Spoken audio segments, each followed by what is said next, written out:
खबर आपको दें कि कराची के हल्का NA 244 से MQM के रहनुमा डॉक्टर फारूक सत्तार की कामयाबी को बेसन हाई कोर्ट में चैलेंज कर दिया गया है। MQM रहनुमा की कामयाबी को आज़ाद उम्मीदवार आफ्ताब जहांगीर ने चैलेंज किया है। आपको अपडेट दे रही हैं इस हवाले से कि कराची के हल्का NA 244 से MQM के रहनुमा डॉक्टर फारूक सत्तार की कामयाबी को भी सन हाई कोर्ट में चैलेंज कर दिया गया है। मुस्तफा कमाल के बाद MQM के दूसरे रहनुमा फारूक सत्तार हैं, इनकी भी जो है कामयाबी को सन हाई कोर्ट में चैलेंज कर दिया गया। बात करते हैं डॉन न्यूज़ के नुमाइंदे शफी बलोच हमारे साथ मौजूद हैं। शफी बलोच, इस हवाले से मजीद क्या कोई पेशरफ सामने आई है तो आगाह कीजिएगा।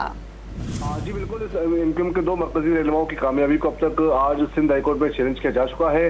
NA 244 से MQM के रहनुमा फारूक सत्तार की कामयाबी को पाकिस्तान तहरीक इंसाफ के हिमायत याफ्ता आज़ाद उम्मीदवार जो है वो आफ्ताब जहांगीर की जानिब से जो है वो चैलेंज किया गया है इनकी कामयाबी को, और मौके पर इख्तियार किया गया कि फॉर्म 45 में जो है वो उन्हें कामयाब करार दिया गया था, लेकिन उसके बाद इस नतीजे को तब्दील किया गया।